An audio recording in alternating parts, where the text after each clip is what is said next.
Είναι η πρώτη φορά? Όχι, έχει γίνει και άλλες φορές. Λες ότι έχει γίνει και άλλες φορές.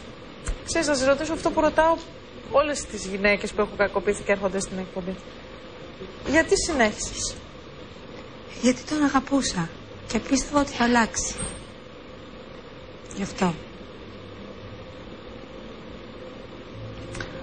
Θέλεις να μας πεις πώς έγινε το περιστατικό? Ναι, έψαξα το κινητό μου και βρήκα ότι είχα μιλήσει με κάποιους φίλους και είχα βγει το προηγούμενο βράδυ μόνη μου και με έκανε μαύρη στο ξύλο. 3/4 με χτύπαγε. Με κλωτσιές στο πόδι μου, μπουνιές στο μάτι μου και με έβριζε πάρα πολύ άσχημα. Και μετά με έσυρε έξω και με έδιωξε από το σπίτι. Ενώ είχαμε μιλήσει στο τηλέφωνο και όλα καλά. Μου είπε να πάω από το σπίτι του, έλα να πάμε να φάμε. Στη συνέχεια, όταν έγινε το περιστατικό, σου πήγες κατευθείαν στην αστυνομία? Μου είχε πάρει την κάρτα μου από το τηλέφωνό μου. Πήγα στη Win τη Δευτέρα, ήταν Κυριακή εκείνη τη μέρα, δεν μπορούσα να βγάλω την κάρτα. Δεν είχα τηλέφωνο, είχε πάρει τη τσάντα μου, δεν είχα λεφτά πάνω μου, δεν είχα κλειδιά από το σπίτι μου. Πήγα σε ένα περίπτερο που με ξέρει που είναι από τη γειτονιά, πήρα μια τηλεκάρτα και πήρα έναν φίλο μου και ήρθε και με πήρε. Φωνάξαμε ένα κλειδαρά και ανοίξαμε το σπίτι. Και μετά άλλαξα ρούχα και πήγα στο τμήμα και του έκανα μήνυση. Εδώ όμως ήρθε και ο ίδιος στο αστυνομικό τμήμα. Όχι, δεν ήρθε ο ίδιος. Όχι, μου είπανε στο τμήμα να όπου και να τον βρω, να τους ειδοποιήσω να τον πάρουν αυτόφορο. Επειδή ήδη τον είχαν κυνηγήσει παλιά για κάποιο άλλο θέμα και δεν άνοιγε. Θέμα που έχει να κάνει με βία επίσης? Όχι με βία, δεν είχε σταματήσει σε έναν έλεγχο, μπήκε από τον γκαράζ και δεν άνοιξε ποτέ στους αστυνομικούς. Και το ξέρουν εκεί στο τμήμα στη Γλυφάδα. Και μου είπανε, μόλις τον δεις κάπου θα μας πάρεις τηλέφωνο. Είχα ξυπνήσει κι εγώ από το πρωί και ήμουν έξω από το μαγαζί. Δεν ήξερε ο κύριος ότι του έκανα μήνυση. Και μόλις τον είδα, πήρα την αστυνομία και τον πήρε αυτόφορο. Και ήμουνα κι εγώ απ' έξω και μου κάνει κι αυτός μήνυση και με παίρνουν και με ένα αυτόφορο. Τα όσα όχι σου ισχυρίζεται ότι είχες τις μελανιές από πριν? Δεν τις είχα, έχω και μάρτυρες. Το Σάββατο είχα βγει με τις φίλες μου και είχα πάει σε ένα νυχτερινό μαγαζί και δεν ήμουνα μια χαρά. Δεν είχα καμία μελανιά. Και σε αυτό το μαγαζί βγάζουν και φωτογραφίες και βγαίνουν στο ίντερνετ. Είμαι μια χαρά και γράφει και ημερομηνία.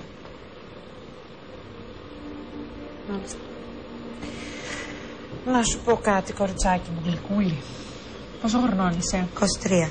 23. Έχεις βιώσει τη ζωή σου βιαιότητα στο περιβάλλον σου? Όχι. Το σκέφτεσαι λίγο? Εντάξει. Ξέρεις γιατί στο λέω, καρδιά μου?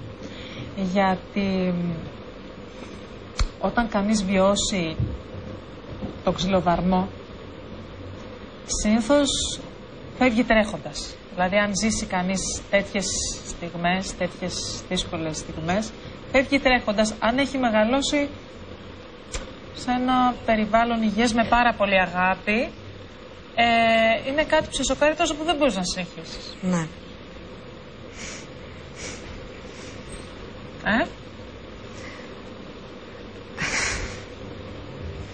Μπήκαμε στο μυαλουδάκι σου?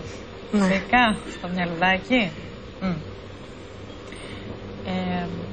Άρα ίσως είχες κάποιες παραστάσεις κι εσύ που ήταν δύσκολες. Συνεπώς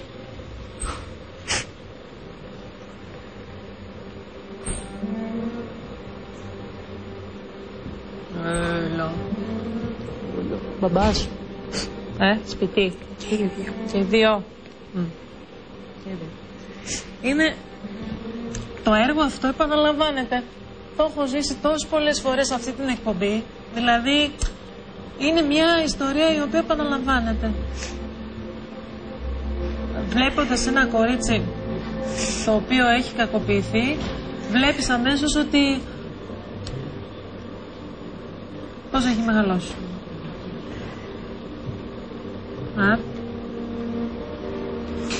Δεν είναι φυσιολογικό, καρδούλα μου, αυτό όμως.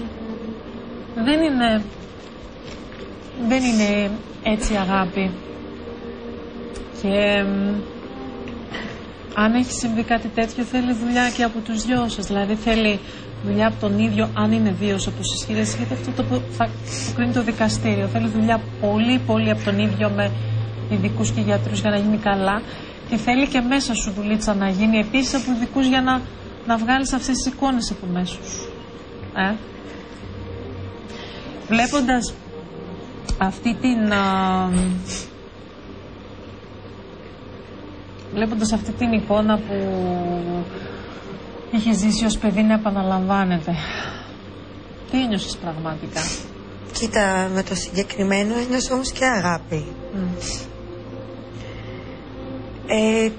Και δεν έβλεπα τίποτα, έβλεπα μόνο αυτή την αγάπη που μου δίνε. Επειδή εγώ πιστεύω κατά βάθος είναι καλός άνθρωπος. Το πιστεύω αυτό. Τώρα γιατί το έκανε, γιατί βγάζει τόσο κακία μαζί μου, τόσο μίσος, δεν μπορώ να καταλάβω.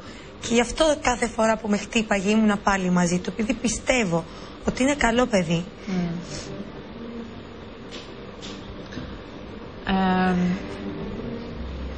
Μήπως δεν έχει τον τρόπο να και με τους φίλους του και αυτά είναι πάρα πολύ καλός.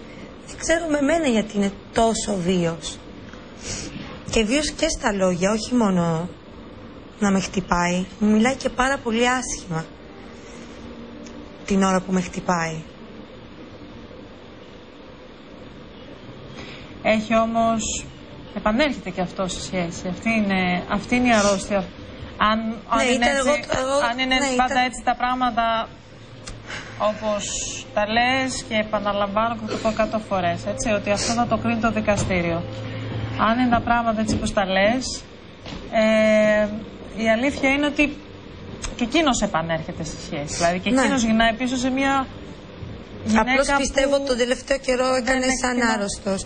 Ενοχλούσε τη θεία μου στα τηλέφωνα, την έπαιρνε, την έβρισε τελευταία φορά, της είπε ότι με καλύπτει, ενώ εγώ ήμουν όντως στο σπίτι της θείας μου, νόμιζα ότι ήμασταν αλλού, και επειδή είχαμε πάει κάπου και είχα ξεχάσει το κινητό μου, της λέει ότι την έβρισε, της είπε ότι με καλύπτει, και με προειδοποίησε η θεία μου, λέει έχει γίνει επικίνδυνος, μακριά από αυτόν τον άνθρωπο.